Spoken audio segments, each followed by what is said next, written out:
I think we good. You need the... I need a clapper, right? Yeah, take one. That's next. Yeah, that's next. Straight from Hollywood. Y'all ready? Yep. Okay, let's go. Let's do it. You are now listening to Straight from Hollywood podcast. Put a beat on. Straight raw, man. You can't put a beat on? Straight raw. Put a beat on. Free. We finally got the beat. The Hollywood sound make you feel like celebrity. Mama, I finally made it. The stars is in the street. It's when you land at LAX and you finally get to see. Sheesh, it's the women, weather, and we. You hit that loud pack and you probably forgot to breathe. BP is a genius, but simply recruiting me. That's why we 824 and we ballin'. That's word to beam. The hustle came from it, but we rollin'. That's word to me. Straight from Hollywood podcast, you came to see. Woo! Shout out to my dog, Collinsville Neek, on that intro song right there. Okay. Hold it down, my man from Jersey. Look him up, Collinsville Neek. Welcome back, y'all. Welcome back to another episode of Straight from Hollywood. Yeah, I am your host at BP the Genius. You can find me there on all social media platforms. Thank y'all for tuning in. I want to thank all my subscribers. Thank everybody who liked, who commented. I feel all the comments. I feel everything. I get all the emails. I hear all the suggestions. It's dope. Thank for the feedback. I really appreciate it. It's really been good. We're having a good time. We got a special guest tonight in the building. Oh man, it's been hard trying to book my next guest. It really has. It's been hard trying to book her because she all over the place. You've seen her all over on TV. You've seen her on Netflix. She's been traveling the world lately. And we actually had to reschedule this a few times, but we got it right because the timing is right. It's all about timing in life, and it's all about timing in Hollywood. So without further ado, I want y'all to welcome my very, very next guest, my friend, my dear friend for over 12 years, maybe 13, longer, I don't know, maybe. Long time, but we here, she gave me her time, and I want to share her time with you, to the audience. Welcome, please. I call her L. You might look her up as Lesette. You might see her on TV with the credits as Lesette. Y'all welcome, please, from Netflix, All-American Homecoming season. Please welcome my very good friend, Lesette Latimer. Hey, y'all. That's it. That's it, yo. That was it? I keep it cheap. We don't do say y'all, so please forgive us. But thank you for taking the time to come and do this. I know your schedule is very busy. I've seen you from trailer to trailer to trailer to trailer. You be lit in your trailer. So the fact that you got me some time, I'm happy to be here. You shining a light on everybody else who subscribes, so we appreciate it. But welcome. We want to talk about the show for a little bit. We want to get into some personal stuff. We want to just have some fun. Okay. I want to jump right into it. Let's go. All right. All-American Homecoming season 1. Okay. Brand new show. Mm-hmm. You go in for the audition. Mm-hmm. You get the phone call. Uh-huh. You got the part. Uh-huh. What's your reaction? How you feel? Well, it was a little chaotic, honestly. The industry is very finicky, and you have to really just be on your A game. So when that opportunity presents itself, you can receive it. So there was a little bit of a mix-up. It's pretty much out of the norm. Casting called me, and casting is not supposed to call you. It's supposed to go through your rep, whoever submits you for the audition, right? But they couldn't get in touch with my rep at the time, so they called. They playing it cool. They didn't say I got it, but they're like, hey, Lesette, we reached out to your rep, XYZ, boom, boom, boom. Can you get through to them, because we sent that email maybe a few hours ago. I'm in Inglewood. I'm in the middle of getting my hair braided. You feel me? So I'm like, dope, by the way. If that's the same braiding. No, it's clearly the same braid. Shout out to Shamil, but no. I was getting my hair braided, so I'm on the phone. I'm like, what you mean, right? Because for me, I'm very professional. Yeah. I shoot the shit all day, but when it comes to getting things done, I get it done, right? So I'm like, how you not answering an email? You have a smartphone. There's no reason, unless your phone is dead or you're dead, there's no reason that you should not answer your phone. So I'm like blowing my manager up, blowing him up. So he eventually answered, and I'm like, hey, casting is trying to get in contact with you. And for me, it was a panic moment, because it's to them, it could look like you know what? This person's rep is not on it. We don't want to deal with that, right? So I'm like, you need to reach back out, X, Y, Z. Anyway, so long story short, they asked me for my availability, and I eventually got it. I guess they really wanted me to have the part. My friend said it to me. She was like, yo, they must have really wanted you to have it because, like, they don't put up with that. Yeah. You know? And it's not a good look. It's just not a good look. But through the grace of God, I became Jerika. So I am grateful. Shout out to God. The devil was trying to throw his little curveballs, but we made it through. We pushed through. To God. Now, so you're playing a college tennis athlete. Yes. All right. So how was, when you got that phone call and they said, hey, you got the part of Jerika, and you know the role of like a tennis player, but are you athletic at all? Like, is it something that, have you played tennis before? Like, never tennis. I'm athletic, so for me, if I do it like on a team, I was soccer, right? But you know, around the way, I was playing football with the boys. That was me. But soccer, anything with the feet and running, that's me. Tennis, I love watching it, but just not my sport, right? So I'm like, okay, but I'm not thinking too much into it. I'm like, that wasn't a requirement to, you know, submit, so I must not be doing too much. I'm portraying this character. Yeah, it wasn't that. I was literally, I had to be out there, and you have to make it look real. So even though I have a stunt double, it's not like I'm not doing anything. I'm doing what they do. Like, I gotta, because it has to look authentic, you know? And I feel like because of that, it's just disrespectful not to be able to know how to serve, so like, or do an overhand. You know what I'm saying? So like, did you start like watching like Serena films and like? Well, I've always watched Serena, but you know, I wouldn't even play myself like that. So like, looking at her is, if I'm looking at her, I'm looking at her solely for her. I never connected the two, right? Because I just trusted that the network would put it together for me, you know? Because I'm like, there's no way they would have me on the show in this character, embodying this role, and not prepare that for me. So I just let the network take care of it and set it up how they wanted to. But I could never compare to Serena, okay? She is the GOAT. I didn't know, like, you know, maybe you might have got like a backhand tip from watching her. No, but in hindsight, after me learning my little bit of skills, when I was I'm like, oh, okay, she just did a little backhand. So you knew it then. You know what I'm saying? Yeah. I understood a little bit better than before, but no, shout out to Serena. She's the GOAT. Yeah. How is it sharing the screen with Jeffrey Maya? Oh, Jeffrey is like, she seems really sweet. Like, no, really she's cool. a sweetheart. And you know what? When you're on set, of course you're there to work and you're applying the skills and the techniques that you've learned. But like my acting coach always said, he's like, I can tell y'all everything I know, but some things you're just not going to learn until you're on set. And Jeffrey is like a person who, she makes you feel comfortable. She shows you, like, you go on and you try to be like this perfect thing, right? But it's like, no, it's okay, you can make a mistake and nobody's mad about it, right? If you gotta say whatever, take a beat and then re-say your line, right? So she's just good in that way. Or she gives like little tidbits, or even when she's not even saying anything, I like watch how she moves and how she interacts with like production. And like, if she's not comfortable with the take and they like it, she's not like, okay, let's move on. She's like, you know, I need to take that again because for me that wasn't authentic. And I'm never going to deliver something that's not authentic. So I respect that. She's like, I'm never going to fake it just to get the line out. So I respect that. And for me, I'm like, that's how I work. That takes a lot of integrity to do that, because some people just want to get it done and move on. But she's like, nah, I don't care if the line says, I like cake. If I don't feel like I like cake, I gotta take that line again, you know? So I can appreciate that. But she's really good. She makes you feel comfortable. She's humble. She speaks to everyone. She's not like, she doesn't give you like diva status. I mean, technically she could, right? She's the lead of the show. But she doesn't give that at all. She's very down to earth. Honestly, I didn't get any of that from like watching the season. You know what I mean? I really didn't. Like, I felt like the set. And you can, you know, clear my words if you need to, but I felt like the set was a really fun environment. No, it's a fun environment. Like to be on. You know because what I mean? We are a show that is an HBCU, and, you know, it's black. I like that the CW actually heard the black community in that way. So, like, the hair department is on point, because the department head. Shout out to Ryan. And that's rare.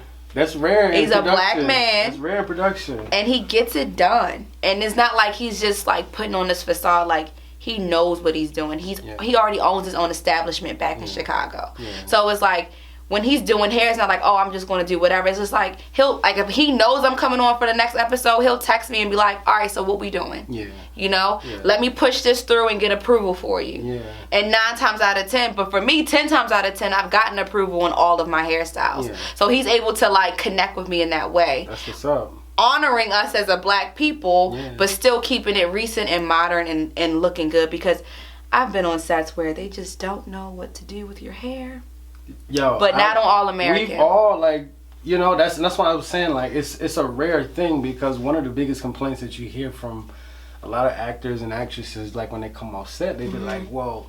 And then when they showing it back, if they like showing it back to their friends, and they be like, man, my hair look all fucked up. You don't even know, down to makeup. And it's so crazy because, like, the makeup side, they're not black, they're white women. It's a trifecta over there, right?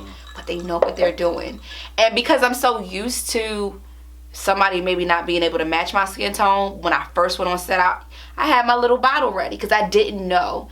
And of course I get in the trailer and I'm like, hey, like, I got this if you need it. Your number, right? And they were like, number, yeah, right? I took what I used, you know what I'm saying? And they were just like, oh, we could use that. But it was a comfortability there where I was just like, I feel like you know what you're doing. So unless you say you need this, I'm going to just put it here, but you don't have to use it. They got it done. Did they, like, run off their resume? Like, well, I did, like, hair and makeup. Nope. It was about making us comfortable as talent. Okay. You know what I'm saying? Because you don't ever want to leave a trailer and feel uneasy, because if I don't feel comfortable about how I look, I'm not going to perform well in front of the camera. Yeah. So they assure us and ensure that we feel comfortable. Yeah. So I, like, hair and makeup, I love everybody on All American, but those 2 teams, they got it. Shout out to the hair and makeup. Shout out to HMU. Shout out to my girl Laverne. Hey, Spud. Hey. But no, Ryan and Laverne, she's the head makeup artist for the the makeup department. And they just, there were even like in between takes and just making sure we got our, like Jeffrey, she big on sunscreen. She like, people think because you this, you ain't got to wear sunscreen. We baking in the heat. Because if we're shooting any tennis scenes, it's in the beginning of the day. So from the moment the sun is out, we're outside. And she's like, nah, but hair and makeup, they make sure we good. They make sure the edges is laid and we got our protection. Yeah. Talk to us about the journey getting on screen. Because, you know, the me marathon. personally, the marathon. The marathon. The journey, because everybody says it's all about the journey. And it is. It's all about trust the process. Trust the process. All about what you go through and who you learn from and who you meet and so forth and so on. Tell us about your journey. I actually had the privilege of going to see you at a film festival at UCLA, and you played a serial. Oh yeah, I forgot. You played a serial killer. That was a fun project. You played a serial killer. Yeah, I was a baker. I was a serial baker. A serial baker. But I was seeking revenge. Yo, she was like fentanyl. If I knew you were coming, you can Google that on YouTube. You was like fentanyl before fentanyl was like was lit. Cause it was like, as soon as they ate your baked goods, they was dead. In like 30 seconds, it was over. It was over. So I want to talk about like the journey of that, like, because it's such a grind, like, and people don't see. They only see what comes to screen, but they really don't know how long. They don't know how people have been working. You know, how many auditions and things people have. How many no's? How many no's? Become immune to that shit. Can I cuss? Go ahead. Yeah, become immune to that shit. Like, honestly, it's always a journey, right? But you really have to trust the process. Like, I gotta shout out the paper planes on that. Like, you really have to trust that process.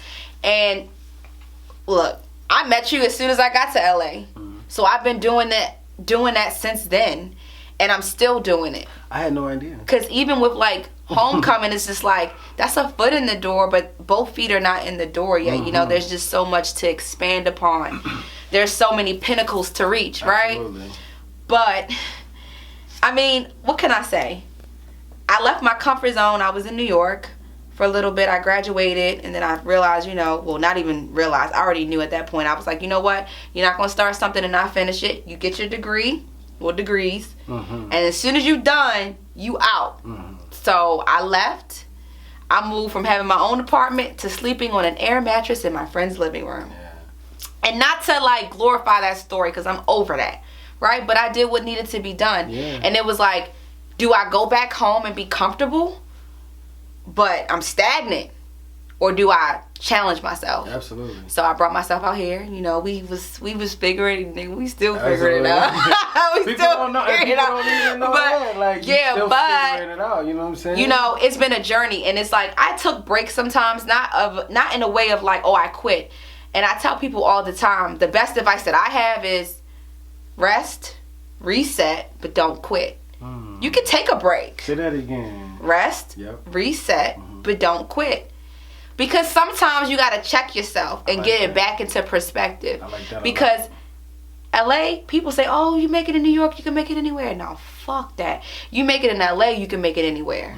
LA is hard. It's very hard. New York, you can finesse. It's very hard. LA, if you ain't got a ride, what train you getting on? You can't hop the turnstile. Like, how are you? It's going to take you 2 hours to get somewhere that'll take you 20 minutes in a car. Very true. You know, it's not New York. You can go. You get your Metro card. You good. You can go from 5 boroughs. Yep. You can go to Long Island if you want to. You know what I'm saying? But you cannot do that in LA.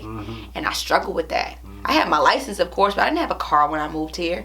So I was on that red line. You know what I'm saying? That purple line. If you ain't on there by 11 o'clock, nigga, you ain't gonna make it home. You gotta catch the bus. You know what I'm saying? And deal with all these homeless people getting on there. Yeah. So I did all of that. Staying in, everybody moved to LA and moves to Koreatown. Stayed in Koreatown. Did that whole thing, you know? I remember the spot in Koreatown. It was a nice spot though. it was good for what it was. Yeah, but I like Koreatown. It was all a part of the process. It was all a part of the process. journey. Meeting people, going to these events. I can socialize, but I'm not the kind of person that is like pressed to get to know somebody because I think, oh, what can they do for me? That's never been my MO. But in the time that we got here, 2010, 2011, it's like we were doing those things. We were doing the R&B lives. We were doing all the networking events. You know what I'm saying? The Entourage and all of that. Remember Entourage?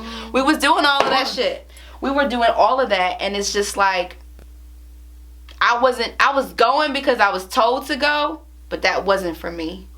But I had to go through that motion to realize, okay, what is really going to push me ahead? I got to do the work. I'm going to be honest with you because I honestly did not know, like, you were, like, an artist. I thought, like, because whenever we would have conversations, it would be about, like, people don't know this, and I hope I can say this, but you went to school for computer science. Yep, my first degree was... It was computer science. Yeah, my master's was computer science and my bachelor's was so like forensics. so people watching this and listening, they're gonna be like, wait, what? How you go from computer science to? Because I didn't even know. You know, I honestly didn't know until like, you know, I went to the film festival with you. And I was like, wait, I didn't know that. So it was like, and that was years later. I know, and that was all a part of like the journey. So it's like, you know, no matter what you got going on in life, I'm telling you, life can pivot, and God is good like that. Like, he's going to put you in the places where... Absolutely. You know what I'm saying? And I feel like that's a part of your story, which is so cool because a lot of people who might be watching this at home in their living room or whatever and be like, I always wanted to be like an actor or an actress or something. Get up and go. Yeah, and this is giving them like... Get up and go. This gives them my old mentor, he told me, I was...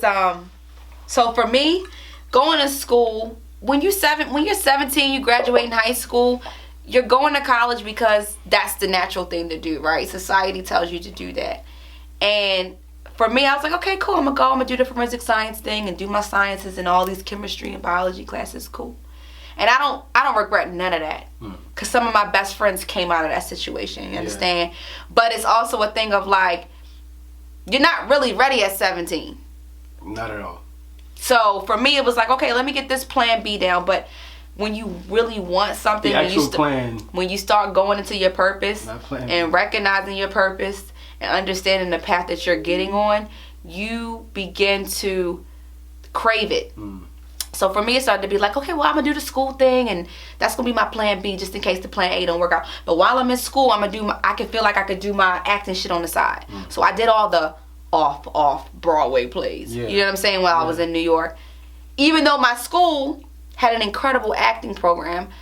At the time, my mind wasn't wired like that. I'm like, no, go get your degrees in this. Yeah. You do your acting thing on the side. Yeah. So these degrees will be your plan B. Yeah. But in hindsight, it's like, it ain't no plan B. Plan B is plan A. Mm-hmm. Plan C is plan B. And plan B is plan A. You get what I'm saying? It all trickles back to plan A. Yeah. And I had a mentor. So he told me specifically, he was like, he said, you need to go to LA at the time. He was like, that's where all the studios are.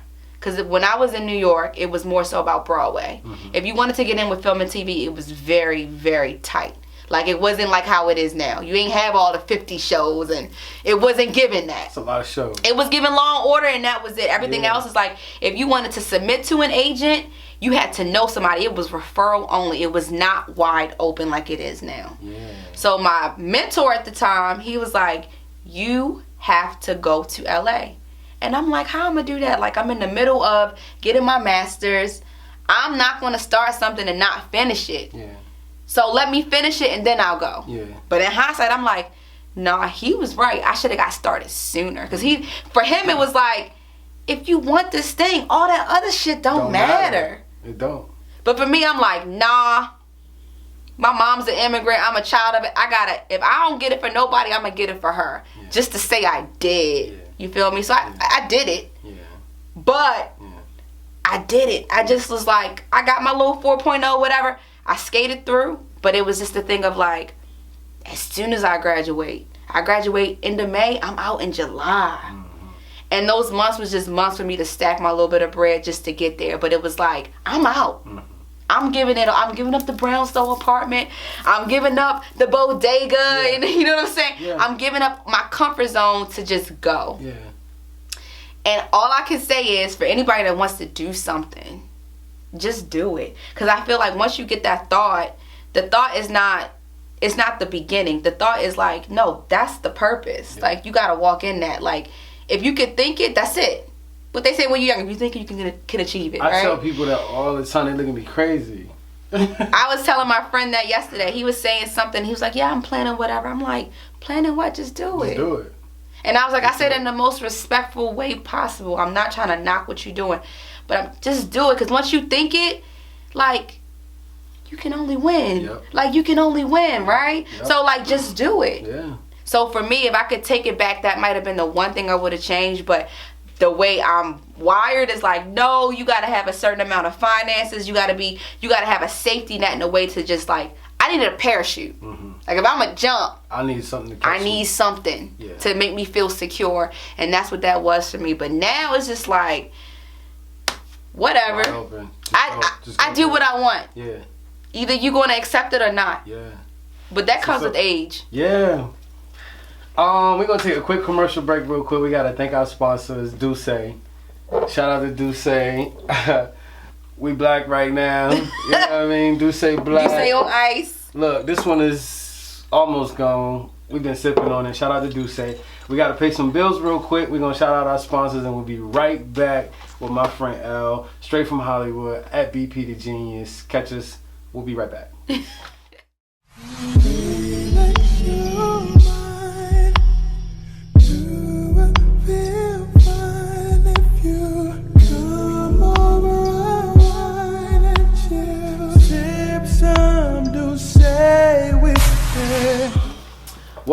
Welcome back. Thank y'all for tuning in. Thank y'all for coming back. We here with my friend L. We're gonna jump right into it. L, what's next for L? Where you see yourself in like 5, maybe 10 years in this industry? Where do I see myself 5-10 years? Still quiet, but still on the block. Honestly, I mean, I think it's most actors' dream to be a film actor. That's really where I see like my career navigating towards. Yeah. That's where I would want to be. Yeah. You know, because I feel like with film, it's a little more delicate where you could take your time and really express your art. Mm-hmm. There's no rush, right? So I really want to tap into that. I see myself married again okay. For the last time, and probably I'll have a child. Okay. You know. Yeah. It's ticking. And I like this. I like this. I do. I like this. And just just having a balance between my career and my personal life. Yeah. And just living conveniently. Yeah. I want to be comfortable. Yeah. I want to make sure my family is straight. That's always a goal. Yeah. And to just be working like a working actor. I'm trying to like follow behind like Viola and Angela and shit, even Steve Martin. I want to be notable in that way. I can see you in The Woman King too. Period. No, seriously. From your mouth to God's ears, for real. I received that. I can see you in The Woman King. Woman King too. Anything, shit, anything. And I just want to work, and I want to be wanted in that way. Like, okay, we know Lesette is going to show up and do her job and get it done. Yeah. I want to be like, okay, yeah, we know she on board, so like we good on her. Like we know that she going to do what needs to be done. Yeah. So just to be working and just to do my thing, but still like be able to do my thing. I like that answer. You know what I saying? mean? A lot of people, they try to put a lot on it. You know what I mean? They be like, well, I want to do this, blah blah blah. But I like this. I have it paced out. I have my short-term goals and I have my long-term goals. But 5-10 years, I should be either on film, and if not film, if it's TV, something that's very cinematic. How's your family like reacted to like seeing you on television? They're incredible. Yeah. Like I'm a loner, but it's just like I kind of was in awe. Like you're working at this thing, and of course people have their judgments. They think they know, but they have no idea. They have no idea. Right? And they don't know what because I'm kind of like private. Most I'm private. Yeah. So unless you really know me and I talk to you on a regular basis, you really don't know what I'm doing. And people talking like, oh, what's she out there doing? People think when you move, you have to be moving to do something. What if I just want to move, right? Right. But, of course I moved for the studio because I miss New York. But I do love LA. But, people just think that you got to be somewhere to do something. But it might look like people look at like if they can't see it, they don't know what you're doing. But it's like you don't have no clue what somebody's doing in the background and how they working in the background. So, like I've known you for X amount of years. And it took me X amount of years to get to this point. To them, it's like, oh, you booked this show? Yeah. Wow. Yeah. You know what I'm saying? And it's just like, yeah, but y'all don't know what came behind that. Yeah. But outside of that, my family that do know, they good. I know they all hands on. They so like I wasn't expecting that response, but it's just like, in a way, when you witness your friend go for something for so long. So funny, yeah. So long, and then you see them actually hit that mark. It's like, so I got that support. Like my mom, ecstatic. Yeah. You know what I'm saying? Of course, like that's who I do it for. You know how I go. My Shout out to my sister is ecstatic. Like my friends, my golden girls, like just ecstatic. Everybody's excited. Everybody tuned in every Monday night. You know what I'm saying? Waiting to see me, little old me, right? Even like classmates that I thought weren't paying attention. Were paying attention and reposting my stuff and writing like little blurbs. They come out of nowhere, right? Yeah, and I don't take it in a negative way. I take it like, oh shit, like people like they fucking with me. Yeah. You know what I'm saying? So it's nice to have that. People from my city is fucking with me. So all right, so the funny thing is, where I was going with that is, and the family support is, I got hit up so much. They was like, yo, did I see you in the background? Right. Of Reasonable Doubt. Right. Yeah, you did. You saw me. That was me. Yeah, you did. And they like reposting and all types of stuff. And They I'm be like, hype. I'm like, whoa. That's a small little role. Like, it ain't nothing crazy. You know what I mean? Like, But to them, it's big because because for them, they're home, right? Yeah. They're local, and I don't mean that in a negative way. Yeah. So for them, it's like, yo, you on my TV screen. Like, I know you. I know that person. Yeah. Like, I get hyped It's a good feeling. It's a good feeling. When I It's a good see my feeling. friends on commercials, Me too. I get so fucking hyped. Yeah. Let's go. Like, let's go. You rewind the commercials. You watch it again. You record it. You Let's post it. go. It's nice to be able to be like, you know what? I know that person. Yeah. And that's happening to you. Yeah, but it's different when it's yourself, right? Because it's kind of like. Do you like watching yourself back? Hell to the no. No. I don't even watch the play. I don't even watch the playback on set. If the director don't have no notes, let's go. Move on. I don't. It's cringy to me. It's cringy because to a lot you're of people. gonna look at yourself and be like, it could be like an A1 performance, but I'm looking at like, why you do that? The smallest little Why things. you do that? Yeah. Don't do that again. Yeah, for sure. And I'm trying to get out of that. Yeah. Because it's like, you still have to walk in gratitude, right? Yeah. So it's like, why are you doing that when this is what you prayed for? This is what you asked for. This is what you wanted. Yeah. If everybody else is receiving you in a great way, you need to receive. So I'm trying to get out of that. I don't want to be that actor. I don't want to be that person, right? But it's still very weird. Yeah. Like, even me watching this back is going to be weird. It's just going to take some getting used to. It's going to take some getting used to. That's all right. It's going to take some getting used to. We're going to have some fun when we come back, okay? Okay. We gotta all right. I'm ready for it. We got to take a quick break real quick. We're going to have some fun when we come back, okay? Let's go. All right, let's go. We'll be right back. Straight from Hollywood. L, Boogie, L, E. Boogie. I call her everything. We'll be right back. All right, y'all. We'll be right back. We get stronger and faster. One blink and we pass it. Now you don't know how to catch up. Making moves, we don't ask ya. New rules fully stacked up. You don't know how to act now. 652. Yeah. Come check this out. Open it up.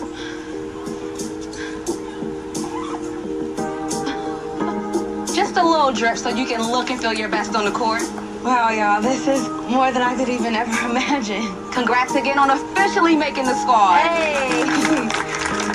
Thank y'all. Al, I'm gonna jump right into it. We're gonna have What some up? fun. We're gonna have some What fun. up? What up? What up? So before you came, Mm-hmm. I asked you if you can do 3 questions for me. 'Cause Yeah. We're gonna do like a little Yes. questions game. Yes. So, starting with your question first. Oh, you want me to go first? Yeah, I want you to go first. The guest's gonna go first. The guest's gonna do the honors. So we're gonna start with your question first, and then I'm gonna ask a follow-up question. All right. Okay. So my first question is, if any rapper, dead or alive, could tell your life story, who would it be? Could tell my life story? Yeah. The only rapper. person. There's 2 people that are like. Who would you want? I feel like they are the greatest at storytelling, and if I had to choose between the 2, I'm gonna go Biggie. There's only Biggie and Pac that I feel like are the best storytellers in the world, Okay. and I'm gonna go with Biggie to tell my story. Okay. Cause I feel like it's gonna be dope as fuck. He gonna do some shit like I got a story to I got tell, a story to tell. and he gonna lay out the whole shit, Mm-hmm. and he gonna be like, shout out my nigga BP or Mm-hmm. something. He gonna break it down. He gonna break it down to the point where you like, when I go to LA, I gotta hear B. Yep. I gotta hear BP cause Yep. Big said, even still to this day, you go back and look at lyrics that Big said, and it's so relevant to this current day. And Pac as well. Mm-hmm. But I like Big more than I like Pac. I was a fan of Big more than I like Pac, so I'm gonna go with Big. Agreed. Yeah. All right, you ready for the I'm second ready. question? I'm ready. You know I'm biased, You a little bit. and we cannot have a conversation. You and I cannot have a conversation and not mention this person. Okay. So, favorite Hove album out of all his discography, and why? Tell me why. Alright, I got an answer. I got a good answer for this. Okay. The Blueprint 2, Okay. Which one? Gift the Curse or the whole compilation? the whole compilation. Okay. Here's why. Okay. That's the most Hove we've got at one time. Ooh, that's a nice answer. That's a the nice most. answer. That's a nice answer. That's the most J we've gotten at one time. Was that double disc Blueprint 2 That's a album? nice answer. The Gift and the Curse. I think he was riding off that Blueprint wave. I think he was trying to get back. I think he wanted to literally like bury Nas. I think that his Because there was some disses on there and people don't even realize when they be like, oh, Ether or Takeover, and I'm like, nigga, it was so much more than that. More because if you listen to the Blueprint Curse, 3? listen to the When Curse, he dropped that? but even the Curse album, That's what I'm saying. Like, when he dropped, like, I feel like he was, for me, that was it. yeah, But people weren't. If you didn't listen to Hove, you didn't know that he came at him again. yeah. For me, that should have been the takeover. Yeah, I feel you. Can I tell you my favorite? Yeah, go ahead. That was actually my question. That was one of my questions. Oh, so what's your question? It was one of my questions. So it was like out of the 14 number one albums, which one? Come on, 14 number one. It wasn't the favorite. It was which one do you listen to the most out of all of them? It wasn't a favorite. Reasonable Doubt. Okay. A lot of people do that. A lot of people go Reasonable Doubt. So happens to be my favorite, one of my favorites, because I'm a whole fan and I am very biased, and anybody that know me know that. Okay, like I knew that. Like people don't like Kingdom Come. I like Kingdom Come. Life and Times, Volume 3 was my shit. But Reasonable Doubt, and I'm gonna tell you why. When I feel stressed, or when I'm doing my rest, reset, but don't quit. Yep. I'm playing Reasonable Doubt because it's just something about it. It takes me to that era where it's like, yo, you got the vision, but you got to get it done, right? We ain't there yet, but we got to get it done. And it just makes me feel comfortable in a way where I can listen to it and just like get my perspective back, right? Yeah. Check my Mac, get my Mac in perspective, right? Yeah. That's what I'm trying to do, right? Yeah. So Reasonable Doubt does that for me. Real quick, I want to wrap it up. So can I ask my last question? It's a good conclusion. I'm sorry. It's a good conclusion to the segment. It is. Go ahead. Yes, for sure. And so in the acting world, we know about James Lipton. He filmed inside the Actress Studio through Bravo at my alumna, Pace University. That's where I graduated from. And he has this question that he asks all his guests. Okay. If heaven exists, what would you like to hear God say when you arrive at the pearly gates? No, don't ask me this question. What do you want to hear him say? God knows me. But what do you want to hear?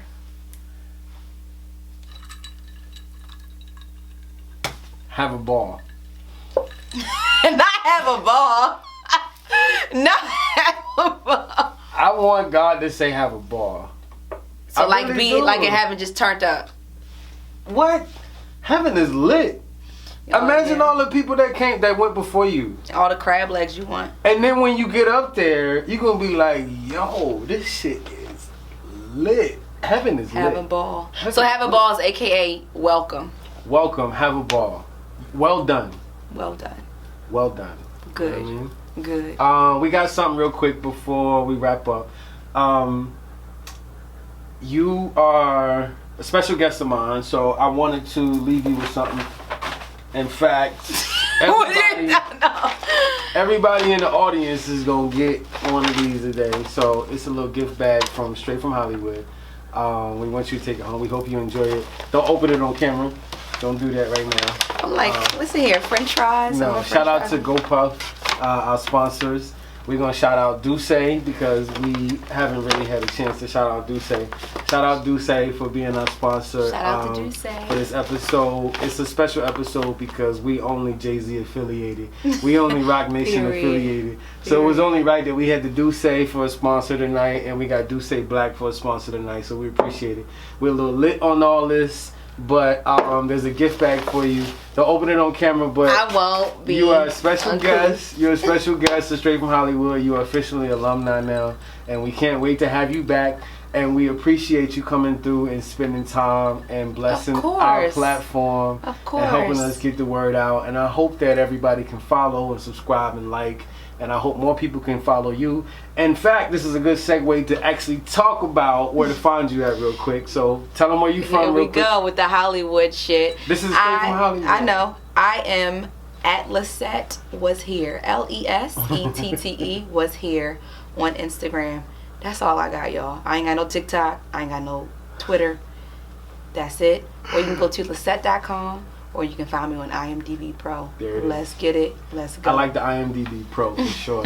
Thank y'all for tuning in. Thank y'all for watching. Salud, my nigga. Salud. Yeah, shout out to you. Thank you for coming. This has been great. We hope you guys have enjoyed the interview. We hope you have enjoyed the podcast. Please continue to comment. Please continue to like, subscribe, retweet. Like, subscribe, comment, retweet, repost, everything. Post it on Facebook, Instagram. Let's get it out there. At Straight from Hollywood, I am your host, at BP the Genius.